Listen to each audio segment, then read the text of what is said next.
Hi everyone! Happy Pride Month! I hope you're all having a great month. I am because it's a time of my people. I don't know, I just wanted to come here and this is not really like for publicity per se, but like more of like a video essay or like I don't know, just a way to express how I'm feeling at the moment, where I am in my life and how I'm feeling about everything. For context, I'm currently on a trip. I am moving to Canada, which is so exciting. From Australia, of course. And I am in Japan right now. The trip has been amazing. I'm actually nearing the end of my trip. I have like 5 days left. Um, yeah, so I just wanted to, I don't know, say a few things and just document what it's like to be gay, the gay experience, and my personal gay experiences and what it's been like and what I've gone through in my life. And I don't know, maybe help a few people that might be a bit scared to be their authentic selves. And yeah, I just wanted to address a few topics as well. So I also like to bring up how important Pride Month is and how I originally undervalued how important this month was and what it actually meant for me and my community. Pride Month is when we, the gay people, originally started to express our unjust rights that we don't have the right to marry. Like we were, like the AIDS crisis, and was helping us.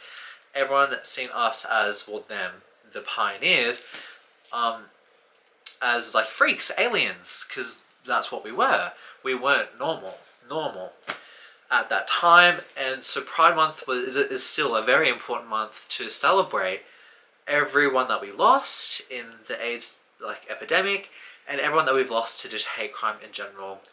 That includes suicides, hate crimes, AIDS, of course, and the list goes on.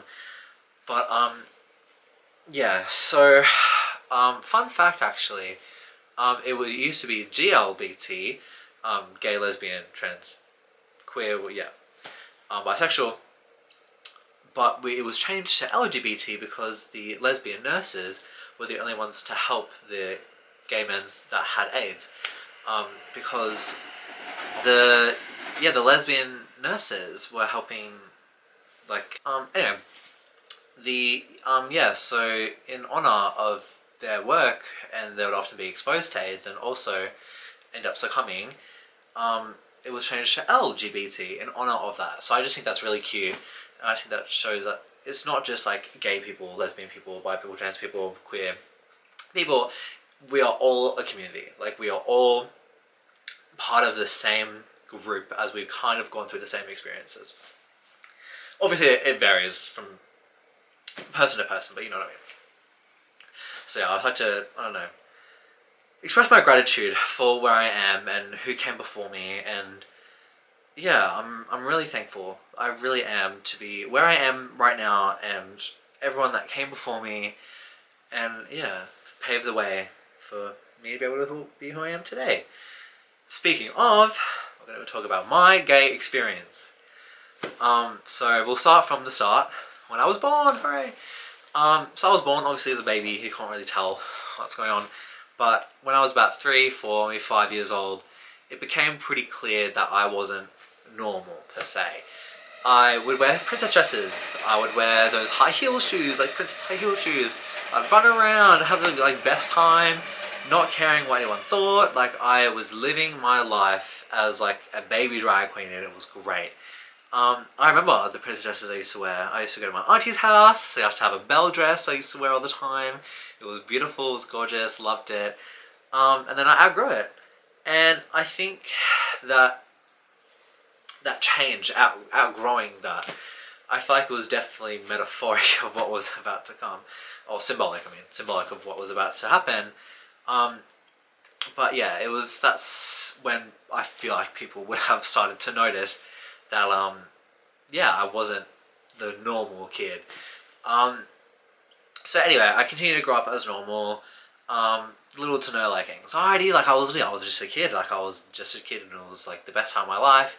And my parents, I would not have been able to do that without my parents. Obviously, love my mum and dad. So then we'll skip forward to about grade 5. This is when I first started to notice that I was definitely not the same. Um, I was at Trinity. I was at my I was at my primary school, and I was being bullied. I'm gonna say bullied. I was being bullied because of my voice and the way I acted, and I wasn't as like normal as everyone else. I don't know. I was different, and that's okay. But yeah, my parents didn't want me out of that school anyway, so I ended up moving schools. So it was year 5. I had no friends, and I didn't want friends at that point in my life. I was happy being alone. I wanted to be alone. I would make an effort to go out of my way to be somewhere where people weren't. I remember the friendship bench is where I went my first day at my new school. Lo and behold, no one came. So I was like, you know what, this is where I'm going to stay because there's no one here. So one day these people did come up and we were friends. That was literally just it. I would just run around, be who I was, with little to no care, really. But I knew that something wasn't right. Like I knew in my mind that there was something just a little bit off, but it was just a little slow linger. So I must have been like, I don't know, 12 at that point. I'm not sure how we were in year 5, but I was young, but getting old enough to the point where things are going to start, puberty is going to start happening soon. Was a bit of a late bloomer, I feel like, personally, but we're all different. So in year 5, I kind of knew something was up. Then in year 6, I went to my year 6 class. That's when it really hit me that I wasn't normal. Like I wasn't as energetic. I wasn't as crazy and rambunctious as I seen as everyone around me. And that's fine. That's fine. I wouldn't say I'm at all introverted. I would say I'm very much extroverted. But it was a time in my life where I wasn't sure who I was, and that was definitely not helping the case. I would keep my jacket on 40-degree days. I would literally keep my jacket, jumper on at all times. My teacher would be like, take it off, like you can get a heat stroke. And it was very dangerous, like, oh, don't do that. But I didn't take it off. It's a very, very cool, actually, I have a video of it, actually, of me already going through anxiety and having this, I didn't know what it was at the time because I was so young, but me knowing that something was up. And so I spoke to my mom about it, and I was like, hey, I don't know what I said, but I felt like she knew that something wasn't right. I felt like she knew. I feel like mothers always know best. Well, at least my mother always knew when there was something up. So we talked to these people at school that had a little therapy, I guess. It was like a school counselor, really. She gave me an office and she was like, you might have anxiety.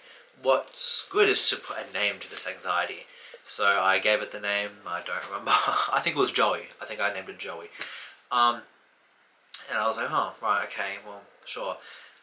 Anyway, then came this time I had to do a school project, and I had to present what I'd had. It was like family history or something. So I went up to the front of the class, nervous, shaking like an absolute leaf. I was so scared. And I would go up to the front of the class, I'm like shaking, and I mumble so quietly, jacket on, it was like freaking hot. I'm like, and then my teacher snapped, she's like, okay, stop. And I literally start bawling, like I'm crying, like my anxiety is like through the roof. Not that I knew what that was at the time, so that just adds to the whole confusion and like my scaredness about the whole situation and just living. And that, I felt like that day, it triggered something in me. I was like, okay, like there's something not right with me. And then I would say a few months later into that school year, where there was this boy. He was literally nothing special. He was just like a regular guy. He wasn't like great at athletics. He wasn't great at school. He was just like a mediocre. He was nice. He was nice to me. So I felt like I had a crush on him. But I didn't see anybody else having a crush on any other boy. Or a girl having a crush on any other girl.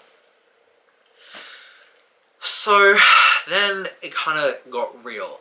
I was already anxious enough about my body, and I was in year 6. I was anxious about what I looked like, and I was still literally just a child. So that was damaging to me mentally, and it's not like it's anyone's fault. Like, it's not like it's literally anyone's fault. it just kind of happened, and that's okay. It's okay to have things happen and acknowledge these feelings, because otherwise it can take over your life. And I would realize later that it would, and it would be a hard time, but I would get out of it, obviously, because I don't know, you just have to keep going. Anyway, so we'll skip past the rest of year 6. Kind of the same thing. I'd see the school counsellor, kind of help me. I'd have panic attacks quite often at school. I'd have to like leave class. Like, it was very intense. I would have to find ways to like calm myself down from these panic attacks, because they were happening, I would say, pretty often, and they would come on quite drastically, and it would like snap, mood change, no idea why. So that continued on into year 7, when I met my friends, who I'm still friends with to this day and I love so much. They kind of got me out of that rut. They were so like fun and energetic, and I hadn't been around that for a while, so I think that kind of bumped up my spirits. At that time, I didn't really know what being gay was. I didn't know the implications that would have on my life, and that this was actually a lifelong thing and not just a phase. So in year 7, I told my friends and stuff like, oh, I like a boy. And obviously no one else on my year level was gay at the time. So that was a shocking news, and everyone found out naturally, and everyone was asking me questions. I was like, I don't know. I'll just live my life. I'm year 7. And I didn't realize what that was. I didn't realize what it meant. I didn't realize what I had said until about year 8. So we'll skip past year 7, because I was just, it was a time. And then year 8, I kind of understood what that meant, and if I really wanted that or not. And of course it's not a choice. It's never been a choice ever. I kind of understood what that meant and what my life would become, and that was really daunting for me. That was a really hard thing for me to process at the time, and it's like I could have changed it, and it's like it made it any less obvious, but I tried to hide it. I tried to hide it as best I could. I'd seen like the first girl I seen, I was like, yeah, I have a crush on her, and try and get people off my back and to think that I was straight. And of course it didn't work. Everyone still thought I was gay, but in my mind it helped, knowing that people might think that I'm straight and might like a girl, and that I was normal, because I didn't want to be gay at that time. I didn't want that for myself. I thought that wasn't me, and there must have been something wrong. So anyway, that's about year 8. Then I go into year 9. Things get a little more serious, because I'm growing up. I'm going through puberty. I have all these hormones going through my body. I'm changing. I'm growing too fast. I was anxious about my facial hair. I hated the fact that I was growing up, because that meant things were getting real. That meant things were actually happening and actually real, and I didn't want that. I wanted to stay young and not have to go through this, which was very daunting at the time. Like, I was a child and I was scared to grow up. I didn't want to be gay. I didn't want this for myself. Oh my god. So, year 9, I knew I was gay, but I didn't want to accept it. I told people I was straight still. And yeah, that was probably not a good decision, because it didn't help. It was around that time where my anxiety was still there. I would still have panic attacks, and I would still be ashamed of my body, and then my sexuality as well. And all of those mixed together created like a whole like shitstorm of just like not fun times. I didn't want to go to school. I didn't want to see myself, but obviously at that time it was COVID. I didn't have to go to school because it was a pandemic. I didn't have to go to school, and I loved it. I had the best time.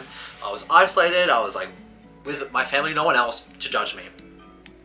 But obviously it was still there, and obviously, as any child would, I often didn't attend my online classes often, but I wouldn't always go to my online classes for whatever reason. I didn't want to be involved in that, because obviously school meant people see me, and people see me as being gay. Didn't want that. So I just had a fun time in COVID. I was just myself. I was chilling. It gave me a good opportunity to just like calm down and relax. But of course, the anxiety will be there, and it will probably still be here within like my entire lifetime. And I made peace with that, thankfully, but it doesn't make it any easier at the time. So we move on to year 10. Kind of COVID is like on and off. It was a bit iffy, but I understood that I'm gay, but I didn't want people to know I was fully gay. So I came out as bisexual, but like women, prefers women. And then bisexual preferred men, and that's just, I kind of tossed myself between those for whatever reason. I had started watching a few like gay stuff. Like I'd been watching people, be gay and like expressing themselves. I had seen like drag queens. I had seen Given, which was like a beautiful anime, which really, I don't know, it kind of affirmed something within me that it is okay to be gay. But that was still kind of hard for me to process. And at that time, I was still anxious about my body, which then developed into an eating disorder, which is hard for me to talk about sometimes.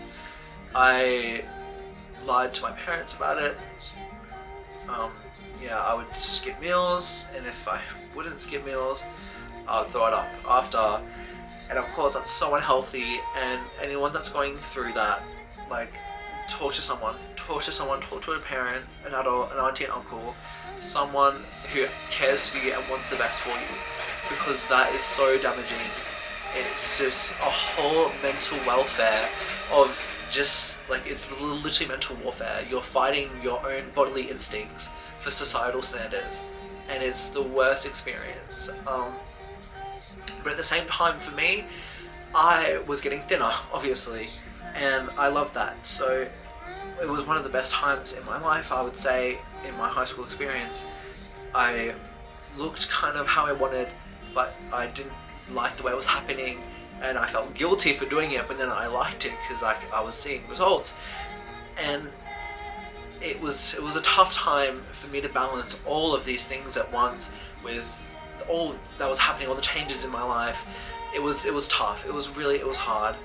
I would often have mental breakdowns, I say, but mental breakdowns are very serious. But I'd have panic attacks. Like I'd cry a lot when I was in my bed, like when I was in my room. Like it wasn't. I'm not going to say I had it the worst, but it was definitely my experience with what happened with me, and being gay and knowing my sexuality but trying to refuse it. It just made everything a whole lot worse. And I could see now that if I was in a place where I can't fully express myself and I can't be who I am, and it's been like drilled within me that it's not okay to be gay and it's not okay to be this, it's not okay to be that, I could see why it could be so mentally damaging to some people, where the only option to them is to leave, is to go. And that is the worst feeling. That's like the worst epiphany I've ever had on this trip. I've learned so much about myself. I've unlocked so many like things within me, and it's been eye-opening, and I've loved every minute of it. So I'll touch back on that later, but let's continue with my gay experience. So we go into year 11. I have told my family, my uncles, aunties, grandparents, friends, that I'm gay. I'm gay, that's who I am, that's who I'm always going to be. I started dressing differently. I was dressing a bit weird at the time, but I loved it. I loved expressing myself how I was. Yeah, sure, I'd be a little bit weird. I would dress a little bit weird. That's just who I was. And I'm not ashamed to say I dressed differently. I'd wear sweater vests, or I'd wear like a big coat with a belt around it to accentuate my waist. Like, I was living how I wanted to live. And at that point in my life, I feel like I was really free and expressing myself. And that, it helped me a lot. It really helped me so much. And being able to express yourself, while people say, oh, be who you are, do it. Because it is changing, like it is life changing. I accepted myself more because I wasn't afraid to be gay. Well, so to speak. But yeah, year 11, it was a good time, but I was still going through the works of my eating disorder and trying to pull myself out of it. I would hear voices in my head. They'd be like, "No one will love you if you eat that." And it's like, oh, like, that's like, oh, it's not okay. But eventually, we move on to year 12, and I have kind of pulled myself out of that rut. I have made friends that encouraged me and loved me and supported me. I had family that loved and encouraged and supported me with unconditional love, and I will forever be grateful for that. And oh my god, it's beautiful the way I have blossomed into who I am now, and being able to be who I am because of the people that supported me and was around me. And I'm just really grateful. I'm really grateful for those people. And of course I know who they are, and I will always love them and protect them and do anything, because they were there for me when I needed them. Even though they had all of them had their own things going on, they still made their time for me, and that is like I will always cherish. And I feel like it's just so beautiful. So anyway, we go on to year 12. Sorry.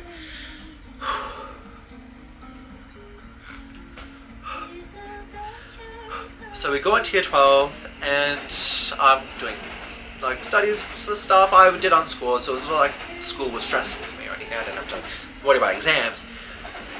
But I had a few crushes on a few boys, and obviously none of them worked out because my school was just not like that. There were no gay people anywhere apparently. So yeah, none of that worked out, and that didn't help for my self-esteem either, but it's fine. It is what it is. If I wasn't meant to have that experience, then I wasn't meant to have that experience. But it was definitely damaging for me at the time. And I don't know, wanting the attention of boys is, as a guy, is hard. It's really hard because often they don't care, or they're going to make fun of you and poke, throw stones, literally. So, yeah, there's been a few experiences where I've had people say not nice things in person, and not nice things as in like just generalized homophobia. And at first I didn't realize that's what it was, but as I matured and I thought more about my identity, that I started to see that generalized homophobia is still everywhere, and it is still and will always probably be everywhere.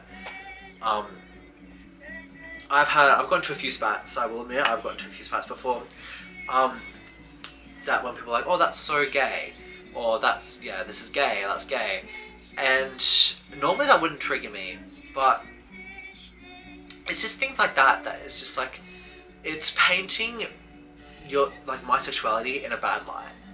Like, the struggle that I've been through internally, and what I've had to go through, and my experience, for someone to say, oh, that's so gay, like, I shouldn't be proud of who I am, like, I should be, like, afraid to be gay, because it's a bad thing. That's something that, I don't know, I don't know, it's just, I don't like it. And if I could change one thing in the world, I'd probably change more than just that, but, like, yeah, it definitely hurts. Homophobia will always hurt, but especially when it's just like so casual, and it's said like it's a funny joke, when it goes skin deep, like it goes below the skin. I mean, it's, yeah. But at the end of the day, it's going to be everywhere. For every gay person, lesbian person, bi person, whoever. Oh, pardon me. It's going to happen to you.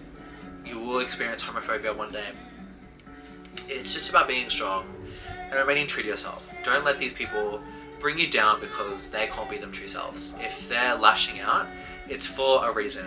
They're obviously not happy within their own lives, so they're trying to make other people unhappy for whatever reason they want. That's their reason, and that's okay. They can be going through their own stuff. Don't let it affect you, because at the end of the day, you don't need their opinion. You do not need their validation at all. So if I could say one thing to that little boy back in year 6, if I told him, It's all gonna be okay. You're gay. You will come to accept it, and everyone in your life will love you. I would not have believed it. I would have said, no, you're lying. I probably would have had a panic attack because of it. It's hard. It's a hard thing to accept, especially when there's no one you haven't really seen anyone like you. That you haven't seen anyone like you around. I've known a few gay people, but yeah, not when it was happening. More when I was younger. So I just feel like when... Oh, okay, I'll finish my story. So yeah, year 12, I just started working at this McDonald's. This was working in the country McDonald's, so people aren't as open-minded in the country. So I would often, on a regular basis, once a week, experience a slur or something thrown at me or derogatory terms about my private areas or their private areas, and if I like their private areas, or if I want to do things to them, or if they want to do things to me in the workplace. When it is so disgusting and unprofessional for someone to go up into your workplace and make those derogatory terms and say those derogatory things about you, to poke fun at your sexuality, to poke fun at who you are. And I know these people, and they will get their karma, because what they did to me is not fair. But I'm glad it happened to me in a sick, morbid way, because I don't think anybody else in that restaurant would be as gay as me and openly gay as me, that I was able to cop that hit and make it known. While at the time, I was still accepting who I was, and I was still adjusting to it all. So I wasn't the happiest at that time in my life. So I was experiencing that, and it kind of threw a spanner in the works. I was like, I want to be who I am, but if I'm going to be facing this ridicule, am I strong enough to handle that? Am I strong enough to handle what people are going to think and what people are going to say? Am I strong enough for that? And that question itself, am I strong enough? That got to me. It really did. I'm gonna be totally honest. That got to me. I wasn't sure if I was strong enough to handle that, and it made me question if I was meant to be like this, if there was something wrong, if I was wrong, if I was normal. And that really sent me down a spiral yet again. I'd cry in the break room. I'd go lock myself in and just let it out. There was this one time I was working very hard. I was working 3 jobs. I'd be working often 2 jobs a day sometimes. And this one lady came in, and she wasn't very nice to me. And after that, I snapped. I was tired. I was working a lot. I was tired, and it got to me. I let it get to me because I had it in my mind that I wasn't strong enough to handle it. That I wasn't strong enough to cop that abuse. And that only let it get in further. That only let the homophobia become more internalized, and for that anxiety to come back up that I had been working so hard to deal with and manage, not to get rid of, but to acknowledge it was there, but not let it affect my day-to-day life like it was back in year 9, 10, 11. But, well, since year 5 really, but yeah, it sucks. It really sucks, and there's nothing I could have done about it. There's nothing you can really do, especially when they're customers. Oh, these were all customers, no staff. Staff were amazing. But I didn't tell my managers what was going on until a month before I left. So I really had no idea. I would tell them that a customer said a mean thing, but not what they had really said. The first time it happened, I was literally a month in, and I ran out to Bay, which is where the cars were off to the side of the drive-thru, you run out their food, whatever. So I had their food. I was like, "Hey, have a good day." And as I was walking off, they said, "Thanks, Pufta," and some gross remark about their privates and my privates, and it hurt. It really hurt, and I had never experienced that in real life. Obviously, I'd be playing video games and I'd be online, and obviously people are going to say stuff then. And I'll get into that later, but I don't know, it was different, because it became more real, that they could hurt me if they wanted to. and that I could get beat up, or I could lose my life, and I could die. Like, this could kill me because I'm who I am. And so that realization like brought back a lot of anxiety for me, and that was not an easy thing to deal with, as you can imagine. So anyway, it kept continuing like that. I would experience people just not being very nice. I'd hear a few slurs get tossed around. I would get things tossed at me for no apparent reason other than I was gay. I would have it was disgusting. It was disgusting. I'd rather not say what they said because I don't want to put that negativity out there, because I don't want to be like that. But it was not fun. It was not a great experience. And I didn't tell my managers until just before I left, which is a shame, but I made it very clear when I quit my job that I'd hope that I could have made the work experience for someone who is like me and who is struggling with identity, but might not be as capable to deal with this because they might be suffering from this at home or at school, but then they're also getting it from work, so that they have no safe space to go to. Imagine all of that for one person who might not be as strong, who might not be able to handle it all, and that's okay. It's okay to not be able to handle what's going on in your life. It is totally fine. But it's never okay to suffer in silence. I will always say it was never okay to suffer in silence. It is Men's Mental Health Month. Never suffer in silence. Let people know how you're feeling. Even if it's a therapist, even if it's just a school teacher. Tell someone, because the cruel cycle that you go through, it can damage someone a lot. But yeah, it set off alarms in my head, and I wanted to tell someone before I left, like, hey, this is happening, it sucks. Can you make sure it doesn't happen to the next person, please, because I would not want anyone else to go through this, because it's horrible. And then, yeah, the rest is history.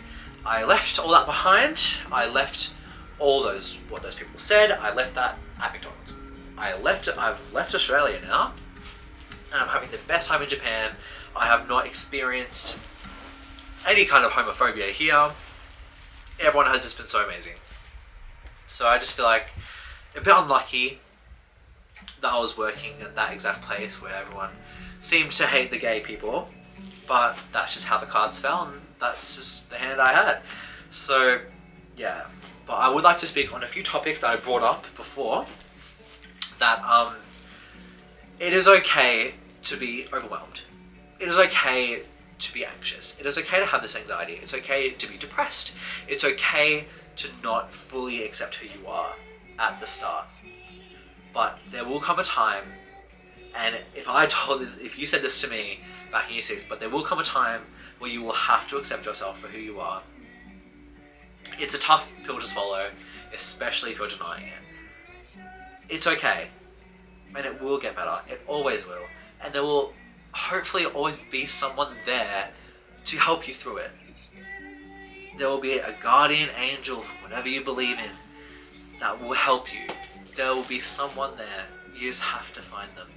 It's hard to go through it alone, and it makes me really sad for all the young children that were experiencing the same thing I was when they were 12, 13, that they realized that they weren't the same as everyone else, that they were experiencing different emotions, that they were going through these things, all internalized, but all generalized at the same time.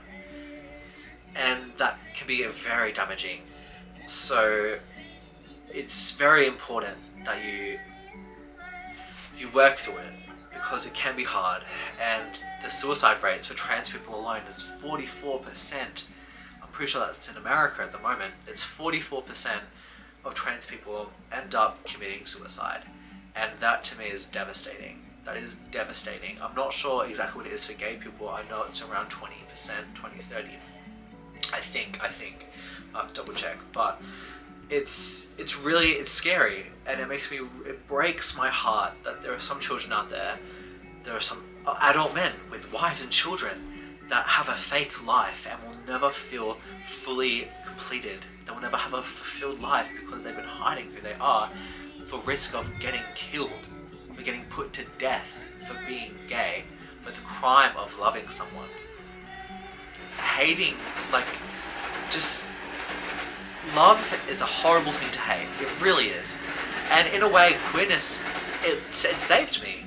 It saved me seeing drag queens, seeing RuPaul, seeing all these people be who they are and expressing themselves. That saved me. That made me know that I wasn't just generalized and I wasn't just gay. I am myself and I am gay and I am proud. I'm proud to be gay. I'm proud to be who I am. I always will. It's a lot, but it's great. I've said before that if I could choose to be straight, I would. But I want to take that statement back. If I could be gay again, I would. It is great being so proud of who I am, being proud of my community and how far we've come, even in just the 10 years. In my lifetime alone, in Australia, it was legalized when I was alive to have same-sex marriage. It was like 2015 or something. That to me is shocking. That I wouldn't, if I was born earlier, I wouldn't have had the right to marry the person I loved. But everybody else could. I find that absolutely crazy. But I'm so happy for where we've come. I'm so thankful to my family, to everyone that made me who I was, to everyone that shaped the man I am today, that helped me get through it all, because it was tough. It was tough, but it was the best experience of my life and I wouldn't have it any other way. So I guess my final message is happy Pride. Never underestimate yourself and stay true to yourself. Stay true to yourself. It can be hard, but stay true to yourself. I think I'll put like a little sort of statistics of like gay people and like where to go if you're struggling, and places you can go, people you can call, things you can do, because it's horrible to go through homophobia alone. If you're going through it alone, it's tough. It can be really tough. So yeah, that's my story. That's who I am. Yeah, anyway, happy Pride. Thank you for watching. If you made it to the end, I love you so much. Yeah, being gay is great. I'm so proud, and I love everyone that supports me, and I love everyone that supports LGBTQ. It's great. I love being gay. I love the community. Happy Pride. Celebrate. Get your Mardi Gras on. It's amazing. Thank you so much for watching. Goodbye.